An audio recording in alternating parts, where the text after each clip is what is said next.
Hello बच्चों, यहाँ पे हमारे पास एक क्वेश्चन है जिसमें बोल रहा है कि एक बोट है, उसके अंदर पत्थर रखा हुआ है और ये फ्लोट कर रही है। बोट फ्लोट कर रही है। अगर हम इस पत्थर को बाहर निकाल के यहाँ पे डाल दें तो क्या होगा? पानी का लेवल राइज करेगा कि फॉल करेगा कि अनचेंज रहेगा? What's going to happen? इसके बारे में हमसे पूछा हुआ है। तो एक काम करते हैं, सबसे पहले तो ये देखते हैं कि अगर लेट्स से ये बोट को मासलेस मान लो for simplicity. Boat is massless, इसमें तुमने पत्थर रखा तो पत्थर के वजन की वजह से बोट थोड़ा सा नीचे डूब जाएगी। अब अगर पत्थर का जो वॉल्यूम है वो कैपिटल वी है और इसको रखने के बाद जब ये बोट इक्विलिब्रियम पे आती है उस समय let's say we I volume boat की नीचे डूब जाती है। So what is the buoyant force acting on the system? The buoyant force acting is equal to density of the liquid, जिसको मैंने सिग्मा माना हुआ है। Buoyant force is equal to sigma into volume immersed into G. और इस पे जो M G लग रहा होगा that's going to be density of the object into इसकी वॉल्यूम। ये इसकी मास आएगी, पत्थर की जो मास होगी वो होगी पत्थर की डेंसिटी इंटू पत्थर की वॉल्यूम इंटू जी। अब इक्विलिब्रियम पे दोनों बैलेंस्ड होंगे। यहाँ पर जब दोनों को बैलेंस करोगे तो तुम्हारे पास आएगा B equals to M G sigma V I G is equals to rho V into G. So यहाँ से आता है कि वॉल्यूम इमर्स जो होगी that will be rho upon sigma times we.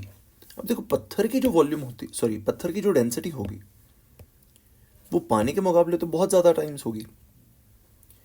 सो पत्थर की डेंसिटी पानी से बहुत ज़्यादा गुना है, तो ये जो डूबा हुआ हिस्सा होगा बोट का इमर्स वॉल्यूम, ये पत्थर की एक्चुअल वॉल्यूम से कई गुना ज़्यादा होगा। तो फॉर सिंप्लिसिटी इसको तुम कुछ अज्यूम कर लो, लेट्स से 3 आता है, लेट्स से कि पत्थर पानी से 3 गुना ज़्यादा डेंस है। ओके, सो बोट की कितनी वॉल्यूम डूबी हुई है? 3v डूबी हुई है भाई, 3v। नाउ जब मैं पत्थर बाहर उठाऊंगा, पत्थर को तुम बाहर लेके आ जाओ तो बोट ऊपर आ जाएगी, अब कोई वॉल्यूम इमर्स्ड नहीं रहेगी। So when you remove the stone तो क्या होगा? बोट ऊपर आ जाएगी और यहां पर एक खाली जगह रह जाएगी जहां पर बोट पहले थी। यहां पे एक एम्प्टी स्पेस रह गई है, ठीक है। अब इस एम्प्टी स्पेस को कैसे भरोगे तुम, इसके बारे में बात करते हैं। तो इस एम्प्टी स्पेस में पहले तो एक काम करते हैं, पत्थर डाल देता हूँ, बिकॉज हमें पत्थर पानी में डालना है। तो ठीक है भाई, पत्थर ला के डाल दिया मैंने यहाँ पर। पत्थर की वॉल्यूम कितनी है? वी। अभी भी यहाँ पर साइड में खाली वॉल्यूम रह गई बहुत सारी। कितनी वॉल्यूम खाली रह गई? हमने इसको अगर 3 माना था तो ये वॉल्यूम 3v थी, पत्थर v वॉल्यूम का है। 2v अभी भी खाली है, तो इस 2v को कौन भरेगा? अब साइड का पानी इसमें अंदर आएगा और उसको भरेगा। तो यहाँ पर साइड के पानी का लेवल कम हो जाएगा, मतलब ओवरऑल पानी का लेवल कम हो जाएगा। So this is how to solve these questions. तो आई रिपीट, हमने किया क्या है, हमने पहले ये निकाला कि कितनी वॉल्यूम डूबी हुई होगी। जो डूबी हुई वॉल्यूम है तो ऑफकोर्स स्टोन की एक्चुअल वॉल्यूम से ज़्यादा होगी। तो उसमें हम एक रैंडम एग्जाम्पल ले लेते हैं कि let's say boat 3v volume तक डूबी हुई थी, तो जब पत्थर निकाल लिया तो बोट पूरी बाहर चली गई। डूबने का अब कोई सेंस नहीं है।